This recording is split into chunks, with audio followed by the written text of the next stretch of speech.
Recording by Dan Grzinski. A Traveler in Time by August Derleth.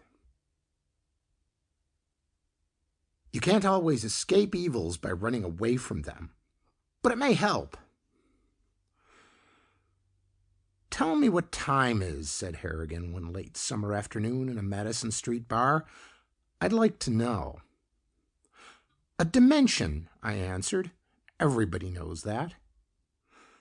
"All right, granted. I know space is a dimension, and you can move forward or back in space. And of course, you keep on aging all the time." "Elementary," I said. "But what happens if you can move backward or forward in time? Do you age or get younger? Or do you keep the status quo?" "I'm not an authority on time, Tex. Do you know anyone who traveled in time?" Harrigan shrugged aside my question. That was the thing I couldn't get out of Vanderkamp either. He presumed to know everything else. Vanderkamp? He was another one of those strange people a reporter always runs into. Lived in New York, downtown, near the Bowery. Man of about 40, I'd say, but a little on the old-fashioned side. Dutch background. And hipped on the subject of New Amsterdam, which, in case you don't know, was the original name of New York City. "Don't mind my interrupting," I cut in, "but I'm not quite straight on what Vanderkamp has to do with time as dimension." "Oh, he was touched on the subject. He claimed to travel in it. The fact is, he invented a time-traveling machine." "You certainly meet the wax, Tex." "Don't I?" He grinned appreciatively and leaned reminiscently over the bar. But Vanderkamp had the wildest dreams of the lot. And in the end, he managed the neatest conjuring trick of them all. I was on the Brooklyn Enterprise at that time. I spent about a year there. Special features, though I was on a reporter's salary. Vanderkamp was something of a local celebrity in a minor way. He wrote articles on the early Dutch in New York, the nomenclature of the Dutch, the history of Dutch place names, and the like. He was handy with a pen, and even handier with tools. He was an amateur electrician, carpenter, house painter, and claimed to be an expert in genealogy. And he built a time-traveling machine. So he said. He gave me a rather hard time of it.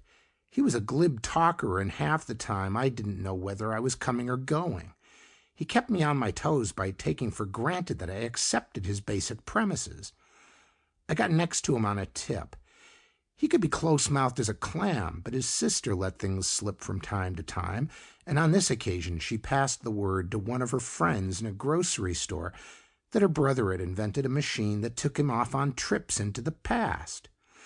It seemed like routine whack stuff, but Blake, who decided what went into the Enterprise and what didn't, sent me over to Manhattan to get something for the paper, on the theory that since Vanderkamp was well known in Brooklyn, it was good neighborhood copy. Vanderkamp was a sharp-eyed little fellow, about 5 feet or so in height, and I hit him at a good time. His sister said he had just come back from a trip. She left me to draw my own conclusions about what kind of trip, and I found him in a mild fit of temper. He was too upset, in fact, to be truculent, which was more like his nature. Was it true, I wanted to know, that he'd invented a machine that traveled in time? He didn't make any bones about it. "Certainly," he said. "I've been using it for the last month, and if my sister hadn't decided to blab, nobody would know about it yet. What about it?" "You believe it can take you backwards or forwards into the past or the future?" "Do I look crazy? I said so, didn't I?" Now, as a matter of fact, he did look crazy. Unlike most of the candidates for my file of queer people, Vanderkamp actually looked like a nut. He had a wild eye and a constantly working mouth. He blinked a good deal and stammered when he was excited. In features, he was as Dutch as his name implied. Well, we talked back and forth for some time.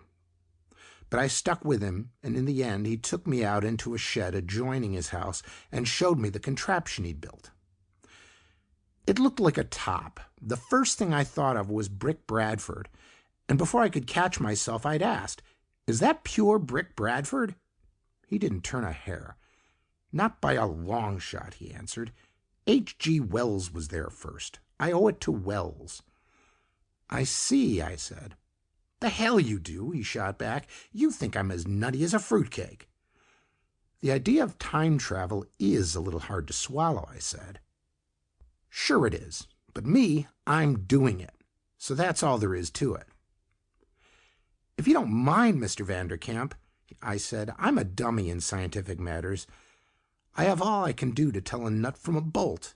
That I believe, he said. So how do you time travel? Look, he said, time is a dimension like space. You can go up or down this ruler, he snatched a steel ruler and waved it in front of me, from any given point. But you move. In the dimension of time, you only seem to move. You stand still. Time moves. Do you get it? I had to confess that I didn't. He tried again, with obviously strained patience. Judging by what I could gather from what he said, it was possible for him, so he believed, to get into his machine, twirl a few knobs, push a few buttons, relax for any given period, and end up just where he liked, back in the past or ahead in the future. But wherever he ended up, he was still in the same spot. In other words, whether he was back in 1492 or ahead in 2092, the place he got out of his time machine was still his present address. It was beyond me, frankly, but I figured that as long as he was a little touched, it wouldn't do any harm to humor him. I intimated that I understood and asked him where he'd been last. His face fell, his brow clouded, and he said, I've been ahead 30 years. He shook his head angrily. What a time. I'll be 70, and you won't even be that, Mr. Harrigan. But we'll be in the middle of the worst atomic war you ever dreamed about. Now, this was before Hiroshima quite a bit. I didn't know what he was talking about, but it gives me a queer feeling now and then when I think of what he said, especially since it's still short of 30 years since that time. It's no time to be living here, he went on. Direct hits on the entire area. What would you do? I'd get out, I said. That's what I thought, he said. But that kind of warfare carries a long way, and I'm a man who loves his comforts reasonably. I don't intend to set up housekeeping in equatorial Africa or the forests of Brazil. What did you see 30 years from now, Mr. Vanderkamp? I asked him. Everything blown to hell, he answered. Not a building in all Manhattan, he leered and added. And everybody who'll be living here at that time will be scattered into the atmosphere in fragments no bigger than an amoeba. You fill me with anticipation, I said. So I went back to my desk and wrote the story. You could guess what kind it had to be. Time travel is possible, says amateur scientist. That kind of thing. You can see it every week in large doses in the feature sections of some of the biggest chain papers. It went over like an average feature about life on the moon or prehistoric animals surviving in remote mountain valleys or what have you. Just what Vanderkamp went back to after I left, I don't know, but I have an idea that he gave his sister a devil of a time. Vanderkamp stalked into the house and confronted his sister. You see, Julie? A reporter! Can't you learn to hold your tongue? She threw him a scornful glance. What difference does it make? She cried. You're gone all the time. Maybe I'll take you along sometime. Just wait. Wait. That's all I've been doing. Since I was 10 years old, I've been waiting on you. Oh, the hell with it. He turned on his heel and left the house. She followed him to the door and shouted after him, Where are you going now?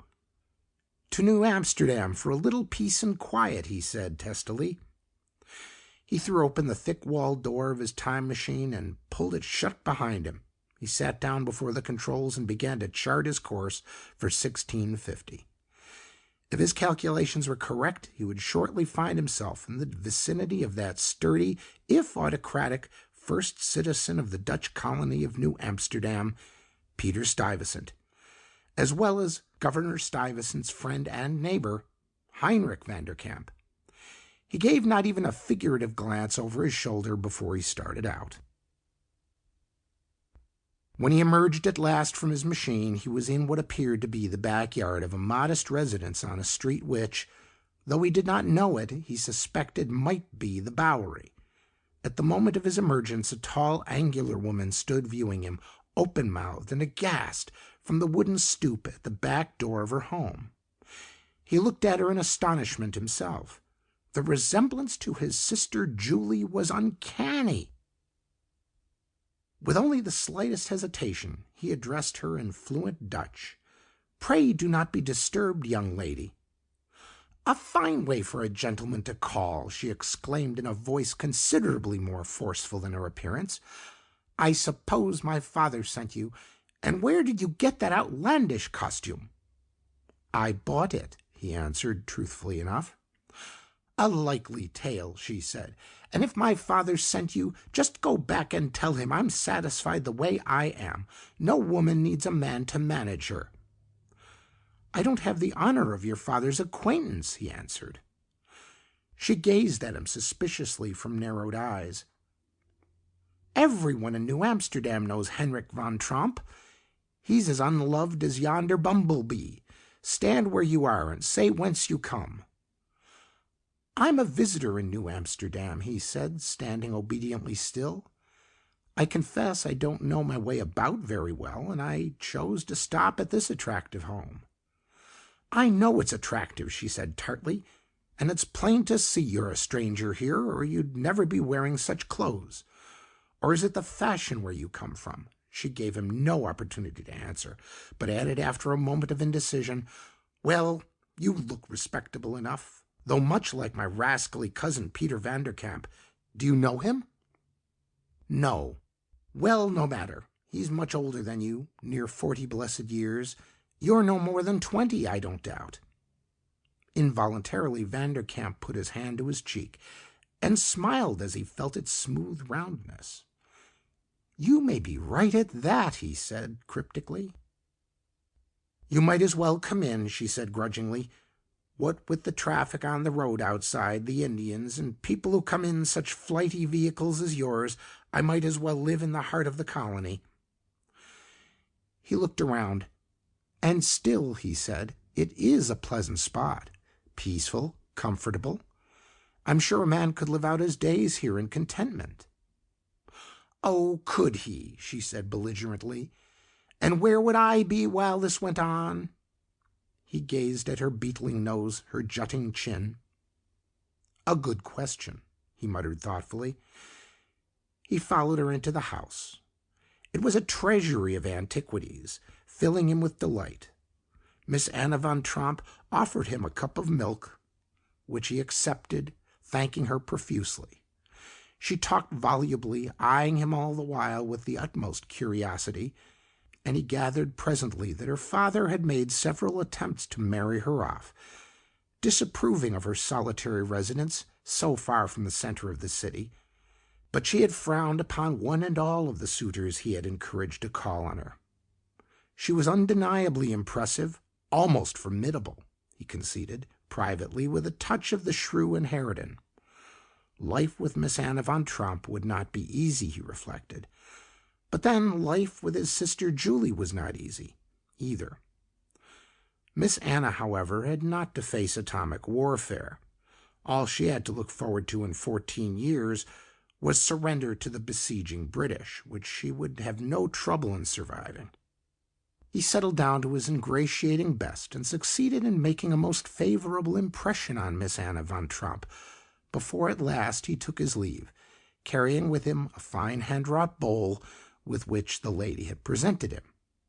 He had a hunch he might come back. Of all the times he had visited since finishing the machine, he knew that old New Amsterdam in the 1650s was the one period most likely to keep him contented, provided Miss Von Tromp didn't turn out to be a nuisance. So he took careful note of the set of his controls, jotting them down so that he would not be likely to forget them. It was late when he found himself back in his own time. His sister was waiting up for him. 2 o'clock in the morning, she screamed at him. What are you doing to me? Oh, God, why didn't I marry when I had the chance instead of throwing away my life on a worthless brother? Why don't you? It's not too late, he sighed wearily. How can you say that? She snapped bitterly. Here I am, 30 nearly, and worn out from working for you. Who would marry me now? Oh, if only I could have another chance. If I could be young again and do it all over, I'd know how to have a better life. In spite of his boredom with her, Vanderkamp felt the effect of this cry from a lonely heart. He looked at her pityingly. It was true, after all, that she had worked faithfully for him, without pay, since their parents died. Take a look at this, he said gently, offering her the bowl. Ha! Can we eat bowls? He raised his eyes heavenward and went wearily to bed. I saw Vanderkamp again about a fortnight later, Harrigan went on. Ran into him in a tavern on the Bowery. He recognized me and came over. That was some story you did, he said. Been bothered by cranks, I asked. Hell, yes. Not too badly, though. They want to ride off somewhere just to get away. I get that feeling myself sometimes, but tell me, have you seen the morning papers? Now, by coincidence, the papers that morning had carried a story from some local nuclear physicist about the increasing probability that the atom would be smashed. I told him I'd seen it. What did I tell you? He said. I just smiled and asked where he'd been lately. He didn't hesitate to talk, perhaps because his sister had been giving him a hard time with her nagging. So I listened. It appeared, to hear him tell it, that he had been off visiting the Dutch in New Amsterdam. You could almost believe what he said, listening to him, except for that wild look he had. Anyway, he'd been in New Amsterdam about 1650, and he brought back a few trifling souvenirs of the trips. Would I like to see them? I said I would. I figured he'd got his hands on some nice antiques and wanted an appreciative audience. His sister wasn't home, so he took me around and showed me his pieces, one by one. A bowl, a pair of wooden candlesticks, wooden shoes, and more, all in all, a fine collection. He even had a chair that looked pretty authentic, and I wondered where he'd dug up so many nice things of the New Amsterdam period, though of course I had to take his word as to where they belonged historically. I didn't know, but I imagine he got them somewhere in the city or perhaps in the Catskill country. Well, after a while I got another look at his contraption. It didn't appear to have been moved at all. It was still sitting where it had been before, without a sign to say that it had been used to go anywhere, least of all into past time. Tell me, I said to him at last, when you go back in time, do you get younger? Yes and no, he said. Obviously. It wasn't obvious to me, but I couldn't get any more than that out of him. The thing I couldn't figure out was the reason for his claim. He wasn't trying to sell anything to anybody, as far as I could see. He wasn't anxious to tell the world about his time machine either. He didn't mind talking in his oblique fashion about his trips. He did talk about New Amsterdam as if he had pretty good acquaintance with the place. But then he was known as a minor authority on the customs of the Dutch colony. He was touched, obviously. Just the same, he challenged me in a way. I wanted to know something more about him, how his machine worked, how he took off, and so on. I made up my mind the next time I was in the neighborhood to look him up, hoping he wouldn't be home.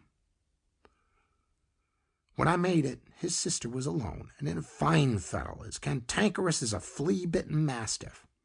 He's gone again, she complained bitterly. Clearly the two of them were at odds.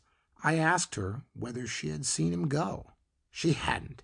He had just marched out to his shop, and that was an end to him as far as she was concerned. I haggled around quite a lot, and finally got her permission to go out and see what I could see for myself. Of course, the shop was locked. I had counted on that and brought along a handy little skeleton key. I was inside in no time. The machine wasn't there. Not a sign of it, or of Vanderkamp either. Now I looked around all over, but I couldn't for the life of me figure out how he could have taken it out of that place. It was too big for doors or windows, and the walls and roof were solid and immovable. I figured that he couldn't have got such a large machine away without his sister seeing him, so I locked the place up and went back to the house. But she was immovable. She hadn't seen a thing. If he had taken anything larger than pocket size out of that shop of his, she had missed it. I could hardly doubt her sincerity. There was nothing to be had from that source, so I had no alternative but to wait for him another time.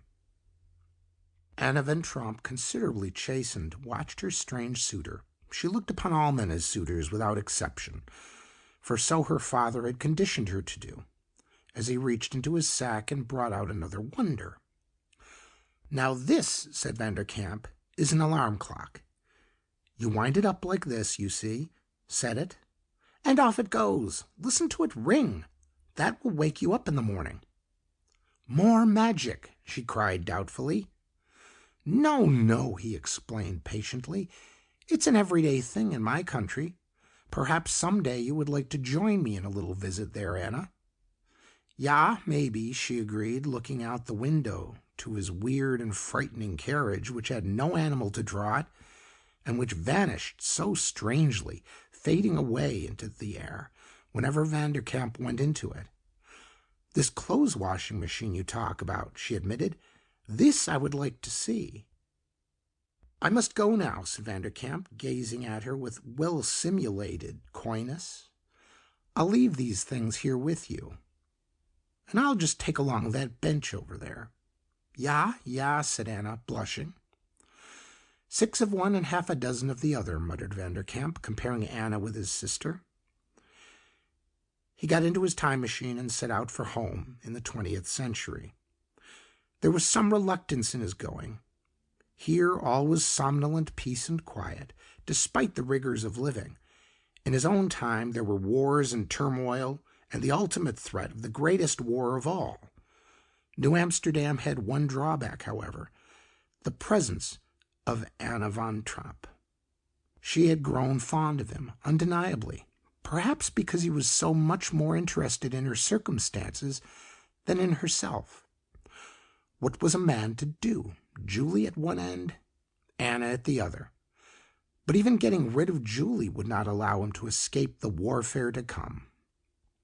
He thought deeply of his problem all the way home.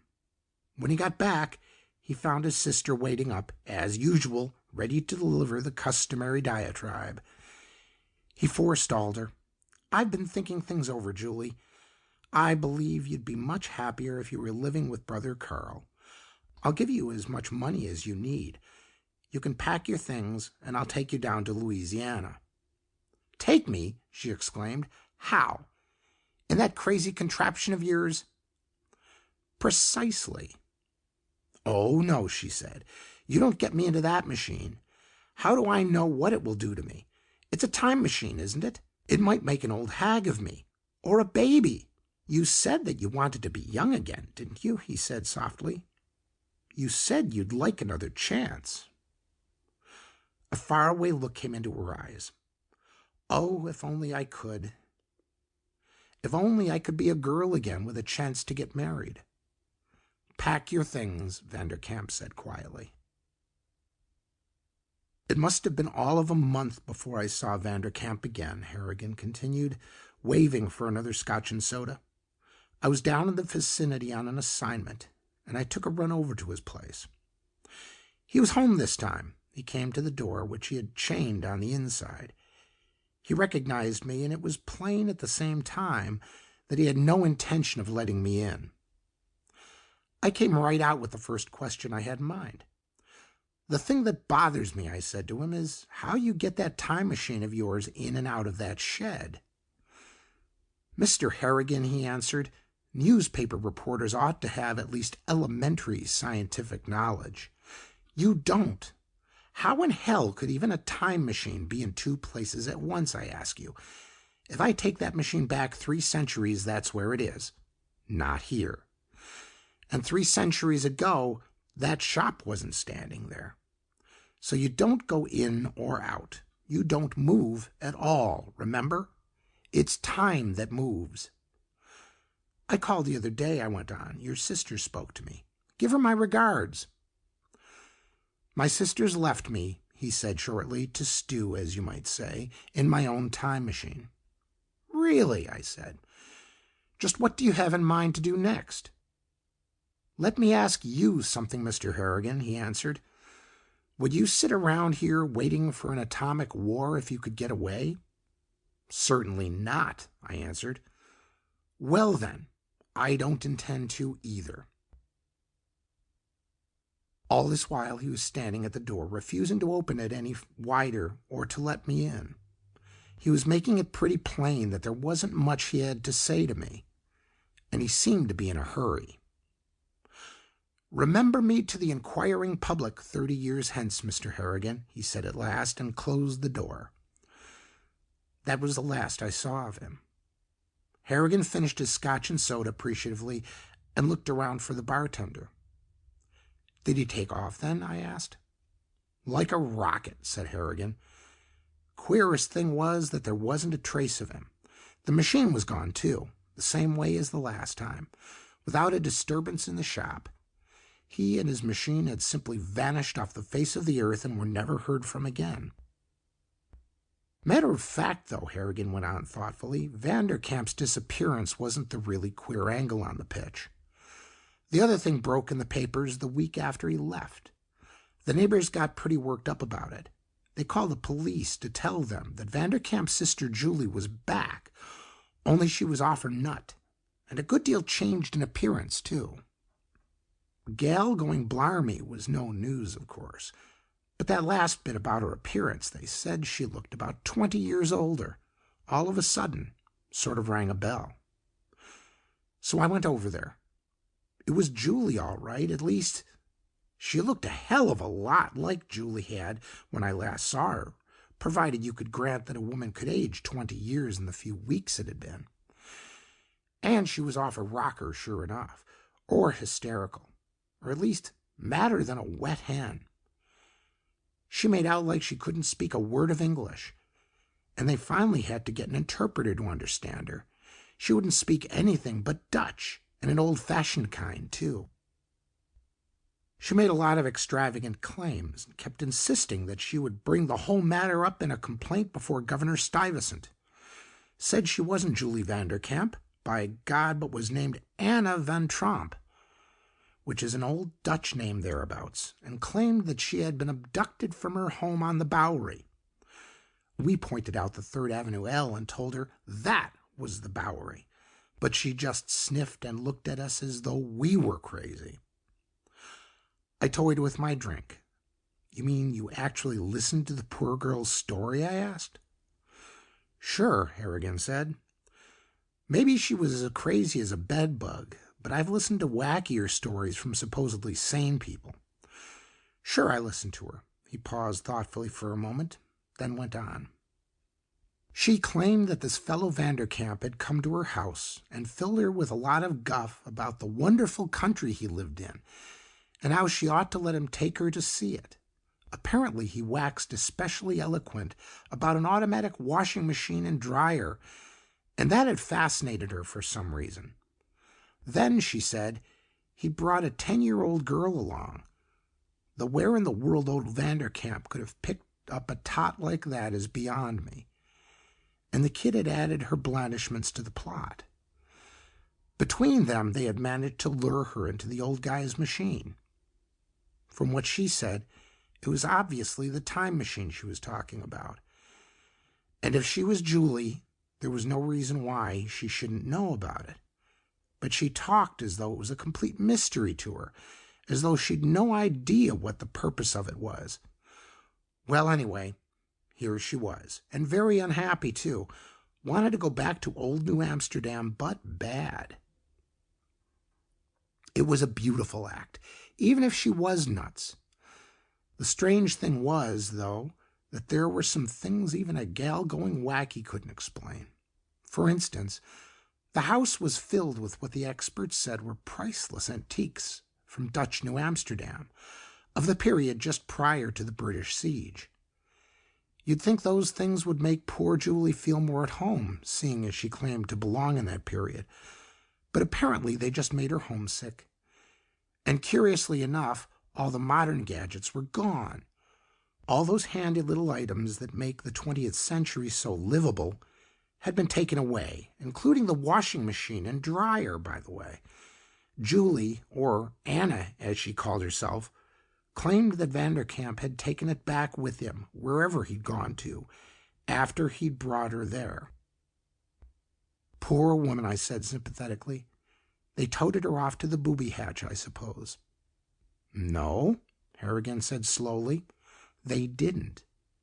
As a matter of fact, since she was harmless, they let her stay in the house for a while, which was a mistake, it seems. Of course, she wasn't from the 17th century. That's impossible. All the same, he broke off abruptly and stared moodily into his glass. What happened to her? I asked. She was found one morning about 2 weeks after she got there, he said. Dead. Electrocuted. It seems she'd stuck her finger into the light socket while standing in a bathtub full of water.